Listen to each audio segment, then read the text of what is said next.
not represent Cox Media Group or its sponsoring. Anything you hear may and will be used against you. Thank you. Voted as best local podcast in Tampa Bay by the Creative Loafing. You're listening to Hoppe Hour. You're tuned in to Hoppe Hour, an hour where Hoppe rants about something. Sit back and listen in. Hoppe Hour is on now. Hoppe Hour is on now.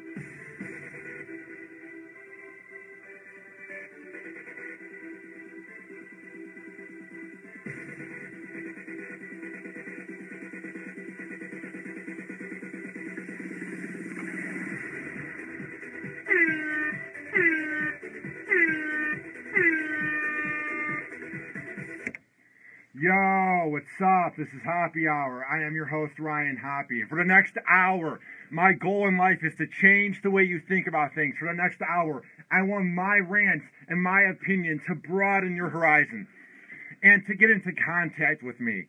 I swear I'm a man of my words. I don't lie. I'm an honest guy. Hey, that rhymed. It's not hard to get into contact with me. Call me. 856-49-HOPPE. That is 856-49-HOPPE.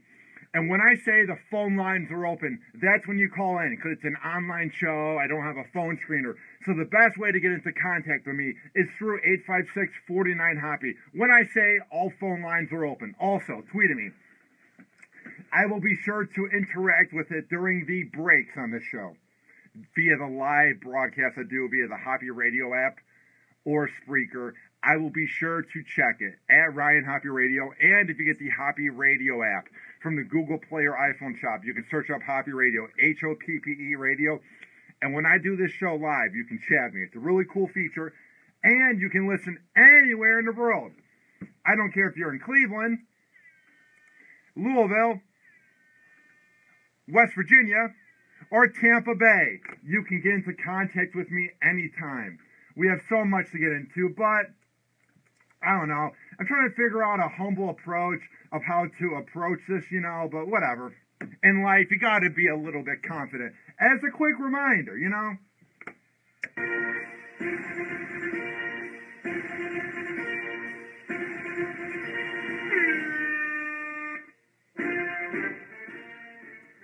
It's a very important election season. No, not that see you next Tuesday, Clinton and that piece of dirt Trump. Not those imbeciles.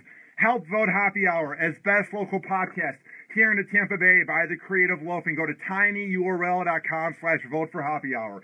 That's tinyurl.com/vote for Hoppe Hour. There, you can also vote me a bunch of other categories. I don't feel like giving a list. It's weird. I'm up for best local morning show. I mean, I don't get up until noon, but you can listen to me in the morning. I've been on the Mike Kelta show in the morning. I mean, I'm flattered. And it doesn't even say Hoppe Hour. It says Ryan Hoppe. So you can vote me as best morning show. Makes no sense. But all of that is at tinyurl.com/vote for Hoppe Hour. Oh, yeah. Doesn't this music just put you in the mood for annoying political ads where a bitch and a douchebag go at each other? Yeah. Man, I cannot wait for these debates to come up. It's going to be the best reality TV possible. All right. We have so much to get into. Before I even get into anything, I thought, should I talk about the shooting video where it's an innocent, unarmed African-American kid in Chicago, may have been innocent, may not have been, and a Chicago cop killed him? I don't know. What am I going to say? So I'm going to take this approach when I break this down for you guys. I don't know what way we want it in this society. We feel bad when the cops get assassinated in Dallas, or they get shot in Baton Rouge, or Minneapolis, or Chicago, anywhere, and our hearts are then broken. But then, when these videos come out, we then condemn cops because of one or two bad apples. Not every cop's going to be good. There are plenty of dirty cops out there. Trust me when I say there's a lot of bad cops out there. But for all the bad cops that are out there, there are mostly great cops. Trust me when I say that. So what I'm getting at is, we seem to be very crazy and very schizophrenic when it comes to how we feel about cops. 1 week, we love them, and we're like, oh man, they got assassinated in Dallas. Oh man, they put their lives on the line. And then one video comes out from Chicago, or one video comes out from Baltimore, and then we start hating on cops again. And then you have this week that was just silly. that prank video, I'm not going to even play it. This cop pulls over these, like, 3 African-American kids. And he's like, do you know why I pulled you over? And they're like, no, officer. And if you look at the one dude in the front seat, he looks nervous. Like, they have probably weed in the car or something. And I'm not even trying to be rude. I'm just saying, he looks pretty nervous. And he goes, well, I'm going to have to charge you with a DWI. Driving without ice cream, yeah. Yeah. Okay, I get that cops want to come off more likable.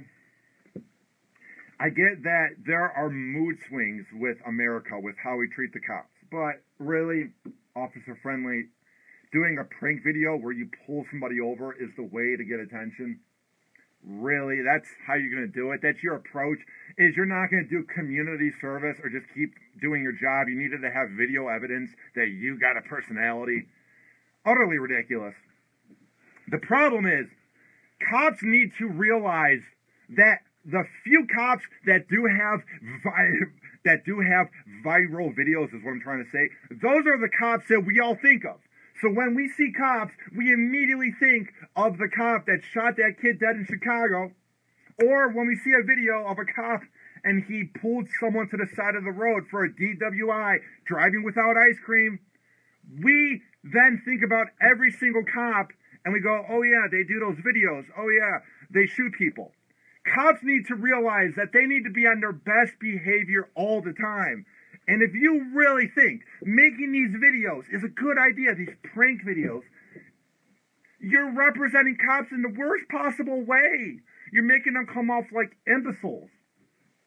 It wasn't like you approached somebody at some music fest and you pulled them to the side. You pulled somebody over while they're trying to go about their day. I don't think they were like, oh my God, wow, Officer Joe got us. And I'm not going to rag on the cops. I'm just saying, these cops that are making these videos, I mean, can't you just do a good deed without the camera needing to be on? I mean, it's just really, really sad because they try to act so cool in these videos, and then you have the bad videos, and then every time we think about cops, it's from the videos. I really don't think that the officers that made those videos really thought about the outcome of it. It made cops look really bad. There was nobody that watched that DWI video where he's like, driving without ice cream, and they were like, wow. Oh my God. Officer Joe, how did you come up with that? Get it? Driving while intoxicated, but he pulled them over. They think they have a DUI, DWI, different names, different places. But, oh my God, it's driving without ice cream. He got them! Really? Is that what it's come down to? Cops need that much attention? And I love the cops. If we didn't have the blue, we would be screwed. I'm just saying, the cops that make these videos and these cops that shoot these kids dead, you need to realize that when you're doing that, it's going to go viral. It'll get millions of views on YouTube, and your one video represents all cops. Fair or not fair, but that's how everybody thinks. Trust me when I say that. And if anybody's going to deny it and go, Hoppe, you're crazy, call me. 856-49-HOPPE. I'm just saying 856-49-HOPPE. It just seems like they really want to fit in. We just need to be nicer to each other. Just because they have a badge and a gun on their waist and handcuffs doesn't mean we can't be social with them. Like last night, I was in downtown St. Pete for First Friday, and it was absolute madness. And I just talked to a cop for 5 minutes, and I was like, I respect what you do. I'm glad you wear the badge. You keep us safe. Most cops are good.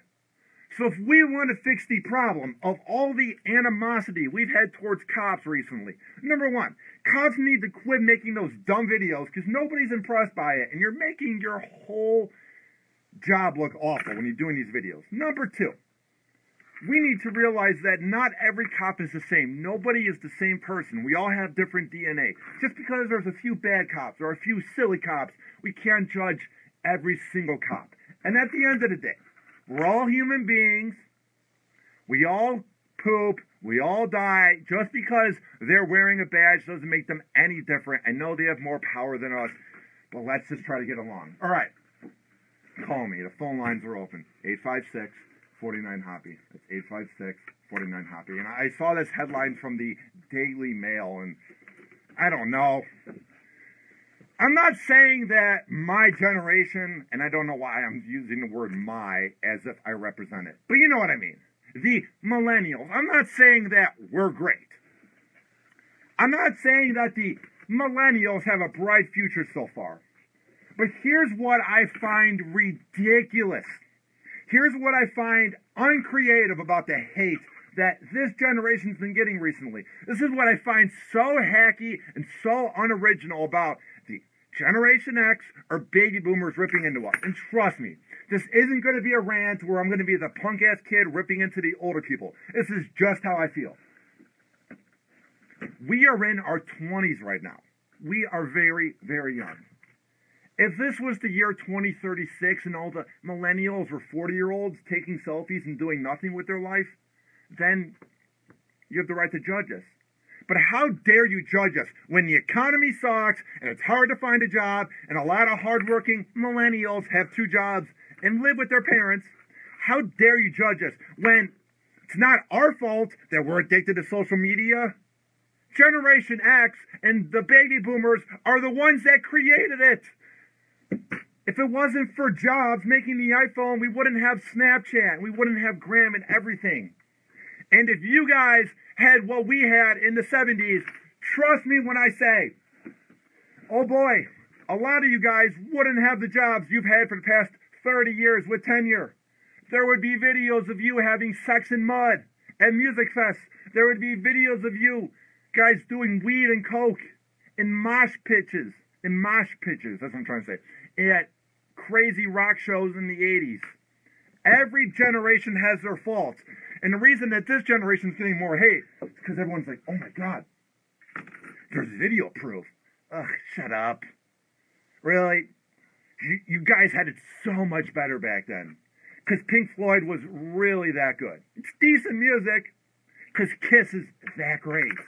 That's what I love too, is they rip into the music we're into. Were your parents into the music that you were into? Were your grandparents into the music that they were into? Were your great-grandparents into the music that their grandparents were into? Were your great-great-grandparents into what your great-great-grandparents were into? Every generation looks down on the next generation. So to all these articles and all these bloggers and radio hosts and people online, those damn millennials. If it goes on year 2036, 2046, and we're all in our 50s and our life is halfway to mostly over with, and we're losers then, trust me, then you can rip into us. But we're in our 20s. We're trying to figure out the world. Just 10 years ago, we were in middle school. And I'll make you feel old. All right. This is from Laura Lambert from the Daily Mail. Why Granny hates kids taking all those selfies. It says here that they hate when we snap pics of ourselves in front of others, and they find it completely unacceptable behavior.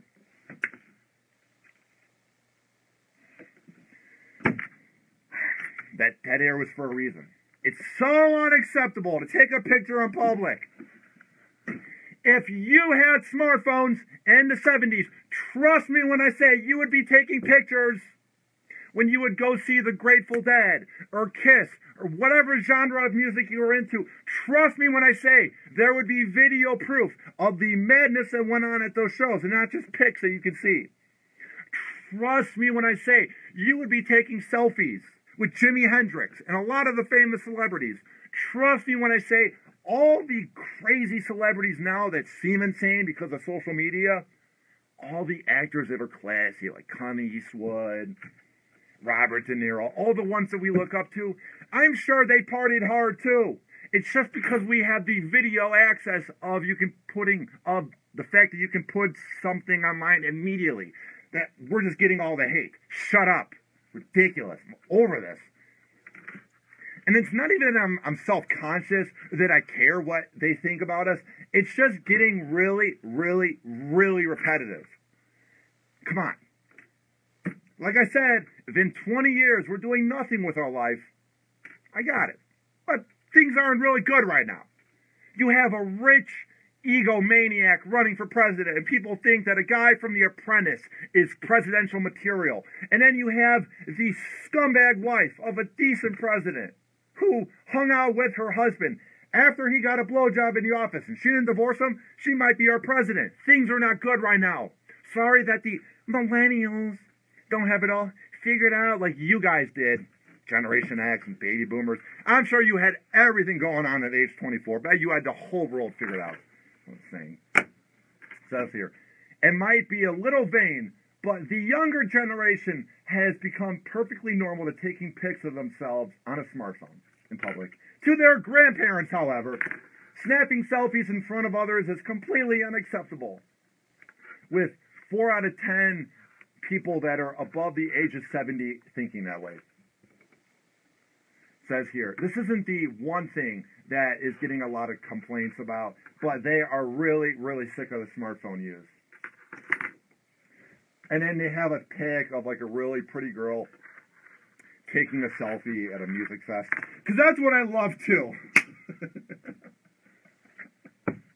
Whenever the media talks about the millennials and our cell phone use and how we're useless, they have to show the millennials at music fests or crazy concerts or raves. Because every millennial ever just does ecstasy on the weekend. Every millennial ever just goes and just gets really drunk and pays $170 per day for a music fest.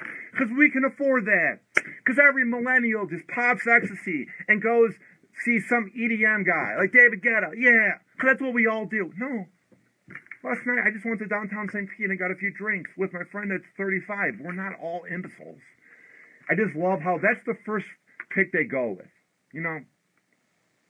And I'll take selfies, like, when I'm at an event and I'm working for 102.5 The Bone and promotions. Like, if I'm working with Saba, one of my good friends here.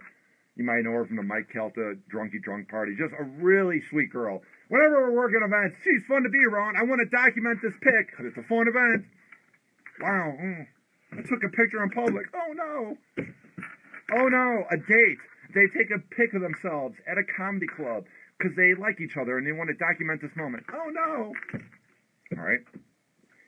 These 70-year-olds, Clint Eastwood would be all on this. Clint Eastwood would be the dude now that would brag about working out. Same with Robert De Niro. If it was out back then, they would be all on it. It just says here that they're hating on us, and 83% disapprove, and they don't like when it's on in movie theaters and cinemas. Well, yeah, nobody likes when the phone is on in movie theaters and cinemas. But that's not just millennials. It's not like the age group of people that use cell phones at movies are just the ages of 18 to, what is it, like 29 for quote-unquote millennials.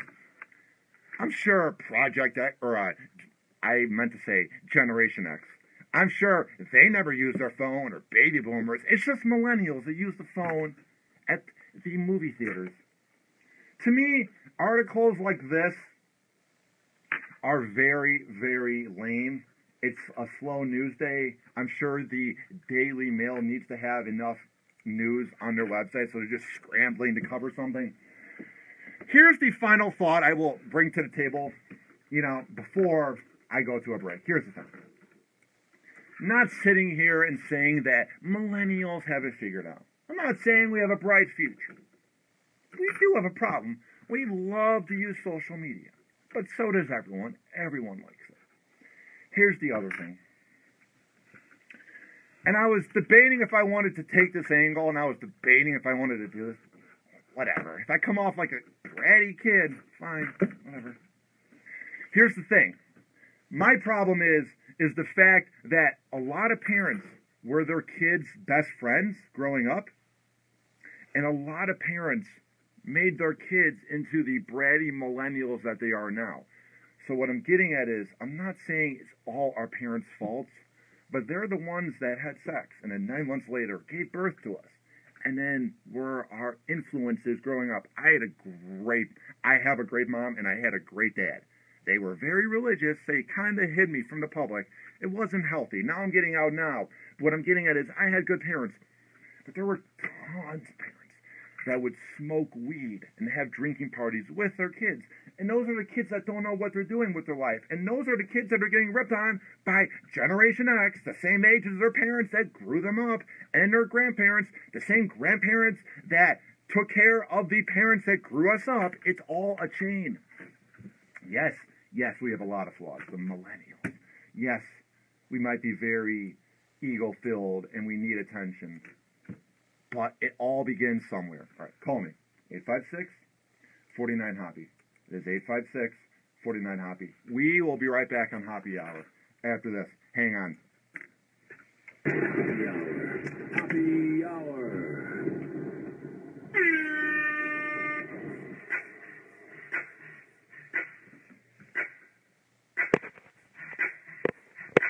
Sup?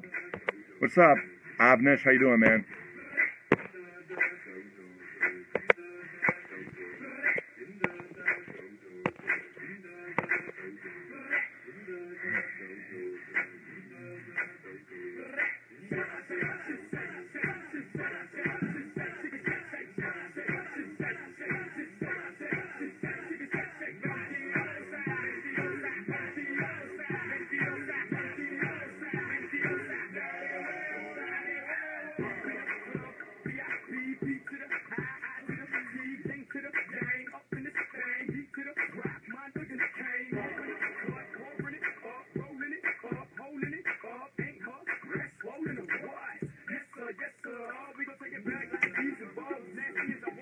We will be right back in about 2 minutes, so hang on.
Doing great, Jeff. How are you, bro?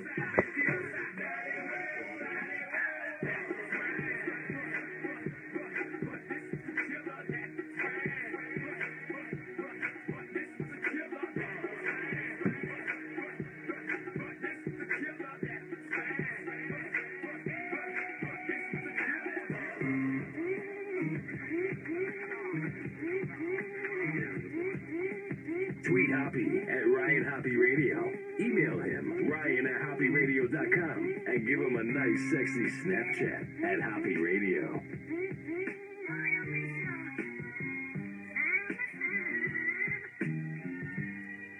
Plenty of hops for your satisfaction.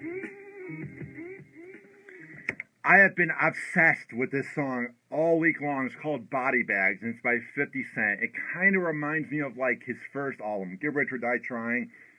Sort of has the vibe of Many Men Wish Death Upon Me. I heard it at the end of the show Power that he has helped create, one of the best shows on TV. I would say you guys have to check it out. Call me, 856-49-HOPPY. 856-49-HOPPY. And all right, I don't want this next rant to feel like I'm ripping into Black Lives Matter, because this next rant has to do with any type of protest when you block traffic and how disrespectful and awful and uninnovative and lame it is to block traffic just to prove a point. So I saw this, and this is from the Daily Mail, and this is going on in Britain, in London. It says, "That'll show 'em." Black Lives Matter protest, chanting "Hands up, don't shoot," head to East London and barricade a Waitrose lorry. Black Lives Matter protest blocked off busy roads in East London where traffic came to a complete halt. They said over and over, "Hands up, don't shoot," a slogan with cops in the U.S. at unarmed officers. New wave of protests after a morning of travel chaos as they blocked off the M4 highway and a lot of roads. Here's the thing. I want things to get better. I really, really do. I do believe that we need to get along. I get the point of Black Lives Matter. I get the point of when teachers go and they get mad and they don't go to work and they do protest. This isn't about Black Lives Matter. This isn't about them. It's about every protest ever. Why do you think you guys swing 0 for 1,000 on protests? I've never seen a successful protest work. Maybe when the TV writers got mad like 10 years ago and they all went and had their signs, that kind of worked, you know, for TV. It ruined a lot of TV shows, but that helped prove a point when they all just wouldn't go to work. That's the one time a protest has worked.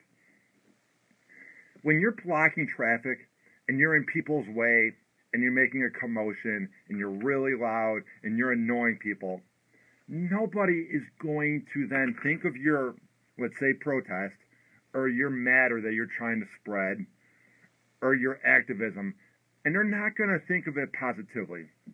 Because here's what's going to happen. Every time they think about teachers that want to get paid more, or they think about Black Lives Matter or any protest group ever, and they see it on the news, or they see it somewhere, they're not going to think, "Oh, those guys work real hard to prove a point." You know what they're going to think? "Oh, those imbeciles, those douchebags blocked off traffic when I was trying to get home. Or it was my kid's birthday and I was an hour and a half late, and they didn't think I was going to come anyway, so I looked bad."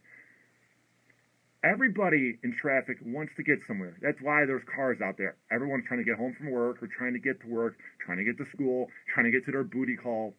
You always have somewhere to go when you're driving. That's the point of having a car. You're moving. You're trying to get to where you're supposed to go. And when you have Black Lives Matter in London, the biggest city in Britain, one of the biggest cities in Europe, if not the biggest, and you have the highway and roads shut down because of your protest, you're not proving anything. You're not changing anyone's opinion. You're not making anybody go, "Wow, they're edgy." You're just pissing off everybody, and you're not helping your point.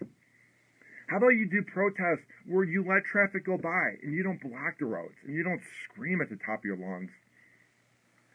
It's just like people who get mad when they play Pokemon Go in public, and they're like, "Why is everyone mad at us?"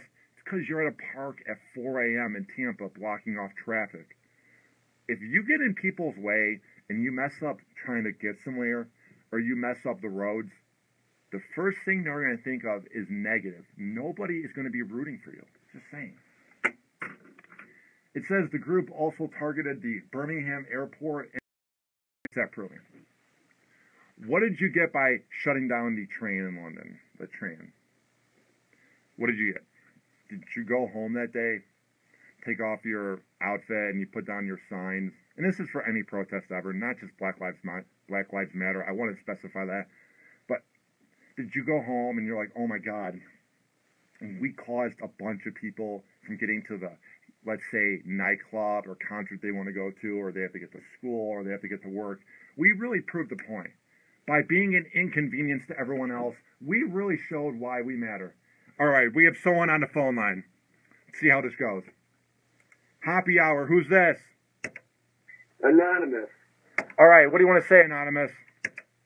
That I just had the new pizza from Pizza Hut, and it's the stuff with the USA sauce, and it is delicious. Nice, man. Do you have anything to comment on my current topic, or was this a plug for Pizza Hut, my man? It's not a plug for Pizza Hut. It's more of a plug for Tums because my stomach has a lot of gas. Sounds good, bro. I appreciate the call. I appreciate you listening, and have a great night. That's the thing with not having a phone screener on this show. I'm glad the guy called 856-49-HOPPY, but he calls, gives kind of a goofy call. It doesn't really throw off the vibe because I know what I'm doing. I'm just saying it's a little annoying. All right. Black Lives Matter protests intent on causing chaos in London blocked as they chanted, hands up, don't shoot. That's the thing. They're trying to protest not to have chaos with cops and African-American kids and to prevent the chaos, but then they're creating chaos by blocking traffic. Doesn't make sense.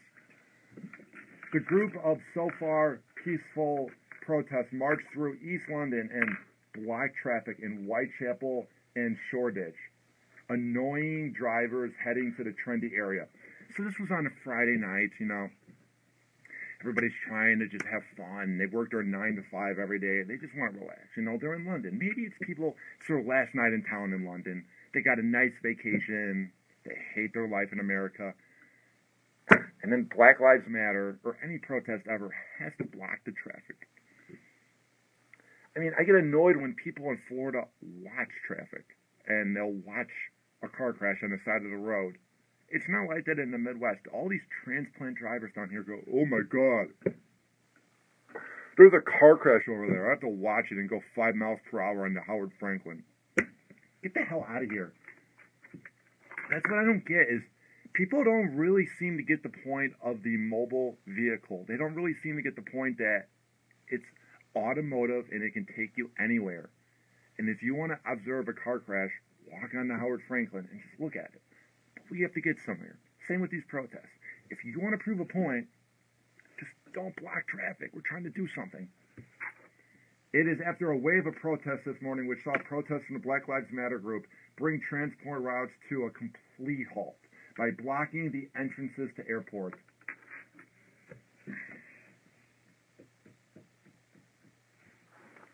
Do we like snow? No, we hate snow. You know why everyone hates snow? It's because I had to wait 4 more days back after Christmas, after the New Year, because it shut down O'Hare Airport, and everybody was grumpy. Everybody was annoyed at O'Hare. Every flight was canceled. It was absolute chaos. It was really nerve-wracking. So now whenever I see snow on TV, I immediately think of when I had to wait 4 days to go back to paradise from the boring Midwest. By Black Lives Matter or any protest group blocking traffic to the airport where people are trying to get home, especially when you're in London and there's been ISIS attacks in Europe and people just want to get home and they're on edge. By blocking the entrance to airports, you're not impressing anybody. No one's taking your cause seriously. And I'm all for Black Lives Matter or any protest group. If that's how you feel, you have the right to have that opinion. And you have the right to speak your mind. But you don't have the right to block people's way when they're trying to get somewhere. You're not impressing anybody. God damn it. It's annoying. Like 3 years ago, there were these guys that had impeached Barack Obama. And they were blocking the traffic on the highway going from DuPage County near my radio school in Lombard, Illinois. So if anybody from Lombard is listening, you know what I mean. When you go towards these suburbs by the racetrack. And I remember I was so angry. These protests were just annoying everybody because it was on the ramp above. And it just said impeach Obama. And it had Obama with a Hitler. He had the same facial hair as Hitler. And now whenever I see the comment, impeach Obama, I think of that day, you know, when they blocked my time and it took me 2 hours to get home from school when it should have taken me 10. That's what people don't really seem to get about how we represent each other. If one incident goes down, we then think of every cop as the cop that shoots someone to death. Or if a cop does a weird prank, we then get annoyed with every cop. The same thing goes with protests. You represent your whole cause. You're not helping your point when you're blocking traffic and you're getting in people's way and you're being disruptive. I get that there's no violence going on, but do it in a goddamn field. Do something creative. Nothing's changing. So when you keep doing the same crap, getting in everyone's way and annoying everybody, is anything changing? If anything, things are getting worse. So the approach that protests are taking is an absolute abomination. It's not very well thought out. I don't know if they're out of ideas, but it's just... And then, I just don't even get the point of these protests. You're out there and you're holding up signs, okay? I get what you're trying to prove. It just doesn't seem like it's working. I really don't think it's working at all. I think it's actually hurting the point. And it's not because of what they're preaching. I want to specify that 100 times. It's not because it's Black Lives Matter or a teacher protest, whatever protest.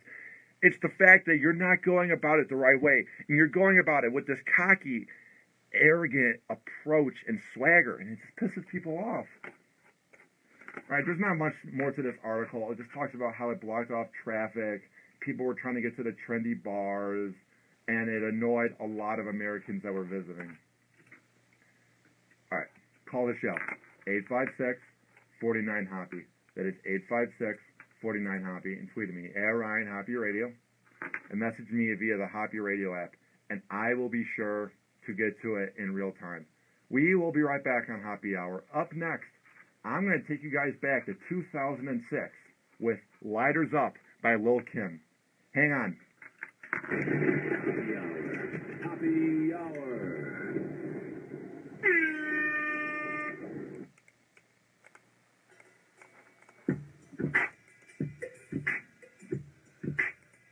I come from Bed-Stuy, and niggas either do it, they gon' die. Gotta keep the ratchet close by. Someone murdered, nobody seen, nobody heard it. Just another funeral service, niggas will get at you.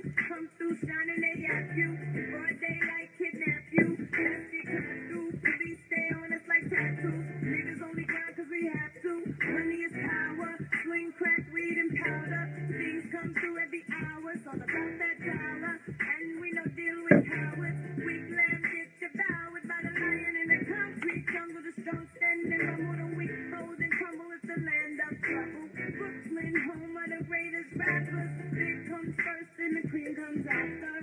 Now put your lighters up. Bed-Stuy, put your lighters up. New York, put your lighters up. DC, putting your lighters up. Philadelphia. You have my number, Javon. Hit me up, bro. Put your lighters up. Chi-town, keep putting them lighters up. No matter where you're from, put your lighters up. Let me give you a walkthrough, show you what to do and you don't do. Where's now safe to go to? The boys approach you. Better stay quick who you close to. Don't come through if niggas don't know you. The people is talking, the streets is watching. The G's is lurking, that's the line in the garbage. The life of a hustler, the life of a gambler. Life game kill more niggas than cancer. You know you fuck with. Brooklyn don't run, we run shit. Roll up and just bum rush shit. We don't play that out in BK, not at all. 4 pound, leave your face on the wall. R.I.P. in memory of. Never show thy enemies love.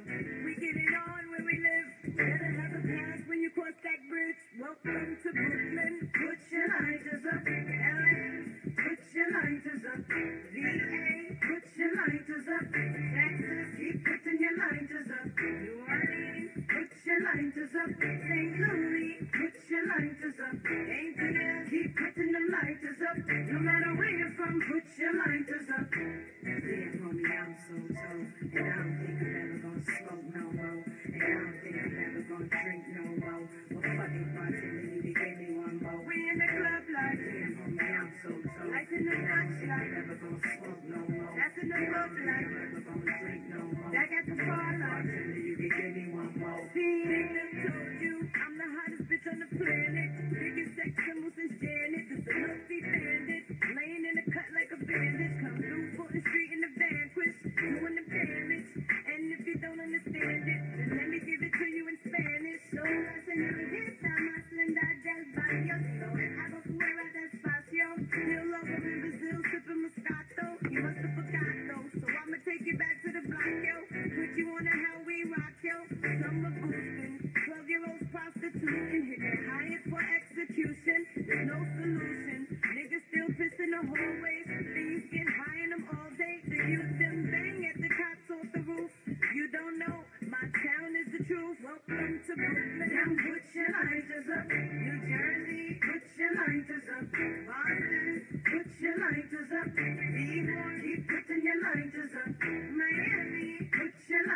up, Puerto Rico. Put your lighters up, Scott Jamaica. Keep putting them lighters up. No matter where you're from, put your lighters up. Damn, homie, I'm so tough. And I don't think I'm ever gonna smoke no more. And I don't think I'm ever gonna drink no more.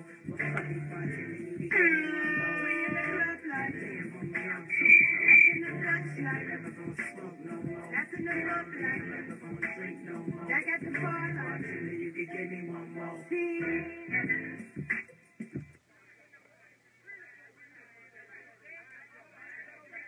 The bouncer is asking for his permission.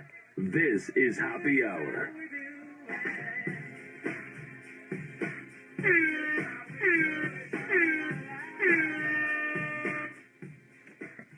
Talk about songs that put you in a good mood. All the music that's out now just makes you want to do ecstasy and rave, which isn't fun. But this is how we do it by Montreal Jordan. Yeah, it makes you just want to have fun, you know? What the hell happened to rap music? I'm not saying it was ever amazing, but this is just fun music, you know? This just makes you want to hang out with your friends and just appreciate life. You know, good old Montreal Jordan. I can't tell you another song that the guy did, but I am a big fan of this. This is a song that I blare in the car. Whenever I'm in a good mood and I'm going across to Howard Franklin, you know what I listen to? It's Montreal Jordan. That's my guy. You want to come on Hoppe Hour? Whenever you want, Montreal, because you know why? This is how we do it. This is how we do it. This is how we do it. Da da da da da da. I really wish I was good at singing. I could serenade the ladies like Johnny B from 102.5 The Bone. But I can't sing for crap. That's why I will leave it to Montreal Jordan. Call me 856-49-HOPPE. That is 856-49-HOPPE. And this song makes perfect sense for this next headline. Because the Fairfax, Virginia mayor, he knows how to do it. Scott Silverthorne. Wow. What a mayor. It is a suburb of Washington, D.C. and Virginia. I believe that's where the American Dad, the show, that's where it's based out of, is Fairfax, that area. I know it's Langley Falls, but that's based off of Fairfax. That's my savant fact of the day. That's how I do it. Fairfax Mayor Scott Silverthorne taken down in meth for sex scandal after he supplied undercover cop with drugs, hoping for an orgy with him and his friends.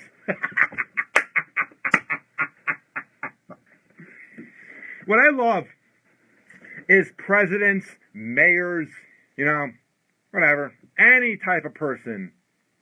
They're supposed to be the role models that kids look up to. They're supposed to be the people that we elect to lead our country. And Fairfax is a pretty major suburb of Washington, D.C., a major market. And their mayor was in a meth for orgy scandal. I mean, you would think this would be the mayor of Ocala or some crazy town in Florida, not the upper class of Washington, D.C. Scott Silverthorne, the mayor of Fairfax, Virginia, was taken in on Thursday night after a week-long police hit. The Fairfax County Police Department began an undercover operation looking into the mayor when they got a tip that he had meth for sex. It's just the worst possible drug. And his mugshot, too. He's just like, yeah, I'm caught. Might as well smile. An undercover detective made an online profile geared towards what police heard Silverthorne liked on a casual sex website. I bet he's in this marriage where he's got this nice house and this nice car and a decent life, but it just gets boring over and over and over again with your wife. I feel like that's what happens with these famous public figures, is they portray themselves, you know, because they're in politics, and they portray themselves like these great role models that are going to lead this country, but they're nothing more than actors. Because the ones that we elect to be the mayor of Fairfax, Virginia, if you're from there, he wanted to have orgies if you gave them meth. I mean, that's not really political material, but it kind of is. Silverthorne, age 50, contacted the detective 2 days later, and police claim he sent them a text to tell him he could supply them with meth for a hot orgy. This is so juicy. Police claim that Silverthorne then agreed to give them 2 grams of meth for the participation of the detective and his friends in an all-male orgy.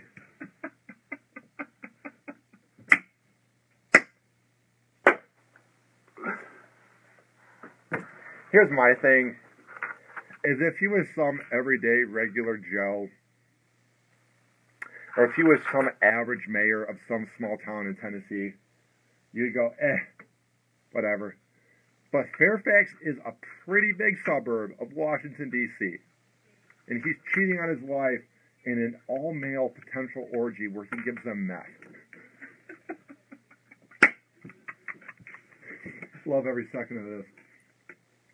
Silverthorne met with the cop at 7 p.m. thinking that they were going to have group sex, but he was taken in when he handed them the meth. Don't you kind of think when you're the mayor of a very major suburb, of a major city, that you're not going to get away with this? Maybe it's just me. Maybe I have more common sense than Scott Silverthorne, the mayor of Fairfax, Virginia. I'm just saying. The mayor of one of Virginia's biggest cities supplied a detective with meth for participation in a group sex session, according to law enforcement officials. Mayor Scott Silverthorne was taken outside the Crown Plaza Hotel in Tyson's Corner Thursday after he handed a man that he had met on a casual sex website 2 grams of meth. The Fairfax mayor was under the impression that he and the man who had known one another for a few weeks but never met in person would be joining another man in a group sex party inside the hotel. That's the thing, too. I don't get the interest in like a group sex party. It's too much going on. I'm a really self-conscious guy with a very, very shallow type of an ego.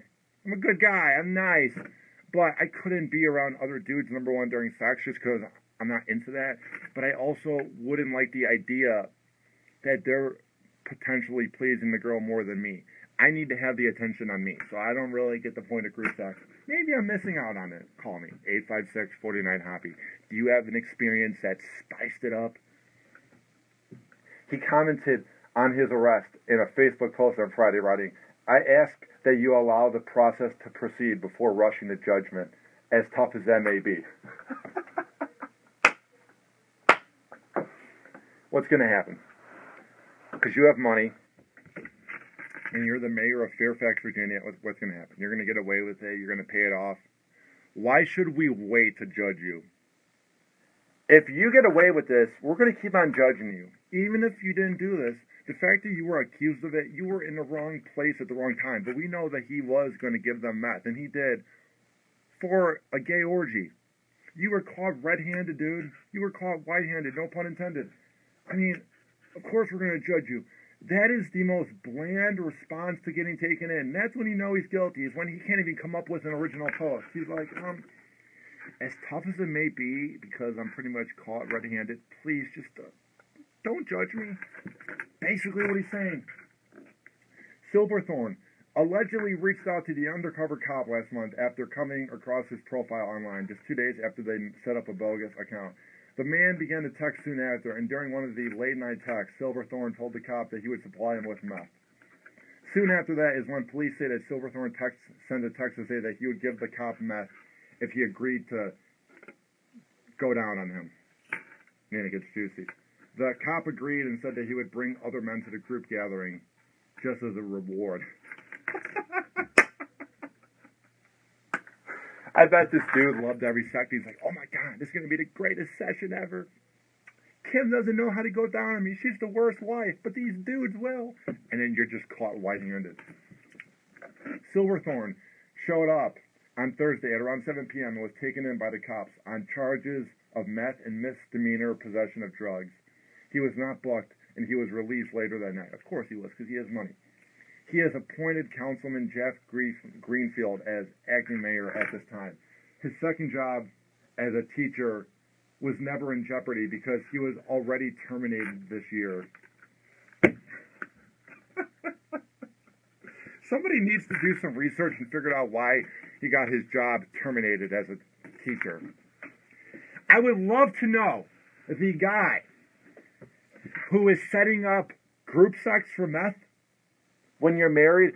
I would love to know what he's like around kids. I would love to know what type of a teacher he is, what morals, what virtues, and what lessons he brings to the table when he's the same dude that was dumb enough as the mayor of a major city in Virginia to get caught. Dude, this isn't the 90s. We don't have pagers. You're going to get caught. There's something called a screenshot. You were caught. You never were going to get away with this. But I feel like what happens is maybe he hasn't got an action in a while, and he's really wound up and really backed up. I feel like what happens is, dudes, we get so horny. We're cavemen. We're animals. And we love sex. Everybody loves sex, but men, we crave it. And I feel like if you're at that point in your life where you're at a midlife crisis or you're 50, you want to spice it up. So you're almost willing to put everything on the line just to have good sex. I feel like that's what he did. I feel like a part of him knew he would get caught, but he's so horned up and so tired of the traditional sex with his wife that he wanted to try it with men and just do it in the most kinkiest and dumb way possible. All right. He also revealed that the online account that he made for the casual sex site by their detective was designed based on what they had learned he was drawn into and what he liked. Here's the thing. He must be really, really gullible if he gets this message and it's the perfect mate. It's the perfect sex partner. I'm into Netflix. I like the beach. I like this, and this. I feel like the cops probably had their fake account as the perfect scenario for this guy. And he must just be really, really dumb if he thinks that it's true. He must be really dumb if he thought this was a real person. He must just be really lonely. I'm just saying. That's all I'm saying. Because we get the messages on Bumble or Clover or Tinder, and it seems so good to be true. And that's when you know it's false. You know? Like recently, Tinder and Bumble, especially Tinder, every match is some hot babe, and it's like, hey, what are you doing tonight? That's when you know it's fake. Or they just give you your number, or they're like, hi, come see my camp show, and then I'll go down on you. That's when you know it's fake. I feel like they were kind of doing that with this dude, and he was so gullible and so horned up that he was cool with it. All right. There's not much more to the article. It just talks about the trouble he was in, and he had suppliers that are taken into the adult detention center. And his father was also the mayor of Fairfax in the 70s and 80s, so he really is doing a good job. He really is doing a good job of keeping that Silverthorne legacy alive in Fairfax, Virginia. It also says he was re-elected in May. Oh boy, does that city have some issues now. After a crazy year where he lost his job with the National Association of Manufacturers, he had to file for bankruptcy, lost his home, and was diagnosed with cancer. There you go. Got it. They should have specified that earlier in the article. It all makes sense now. He has cancer. Right now, it's in the withdrawal. So you're hoping for the best, but every day you go, is this my last? That's what this was. That is what this was. It was a dude who knows he's going to probably lose the cancer. He's bankrupt. He lost his job with the National Association of Manufacturers, and he lost his job as a teacher. So things aren't really going good for him. He's not happy. Even though he's the mayor of Fairfax, nothing's good enough for him. So he needed that kinky sex to get things going, especially when you have cancer. That's what this was. Makes perfect sense. This is a dude who's afraid that his life is going to end sooner than later, especially now with cancer. So he wanted to have that once-in-a-lifetime YOLO sex session. The lesson, man. If something seems too good to be true and you're that horned up, just go on Pornhub. Just relax. It's not worth the time and effort of almost getting caught. But hey, who knows? Maybe I'm missing out. No, I'm not. I don't even get the idea of paying for sex. Ugh. You're basically paying for it when you take a girl out on a date. And I know people say it, but it's guaranteed that you'll get laid. I like to have affection and a connection when I'm with somebody, not just pain.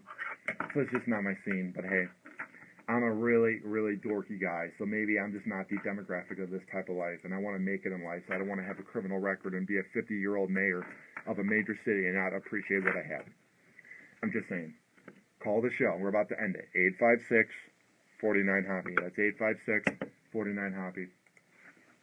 To end, but first, it's time for last call. Ow! Ow! You hear that black box in the background? Oh, I love black boxes, you know. Gotta love this song. It means that Hoppe Hour is about to end. You can vote Hoppe Hour as best local podcast here in the Tampa Bay by the Creative Loafing. Go to tinyurl.com/vote for Hoppe Hour. It's tinyurl.com/vote for Hoppe Hour, you know?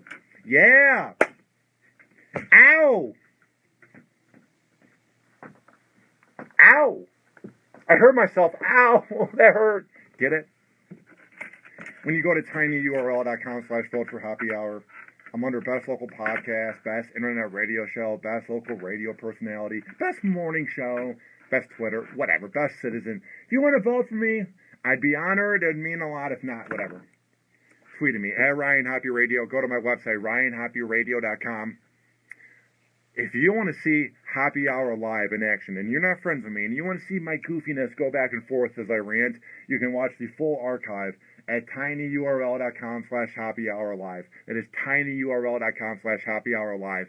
And if you're in Cleveland, Louisville, the ROC, or here in Tampa, or Portland, or Grand Rapids, and you want to hear more of the show, because those are the cities that we get a lot of listens in, you can get the app in the Google Play and iPhone shop.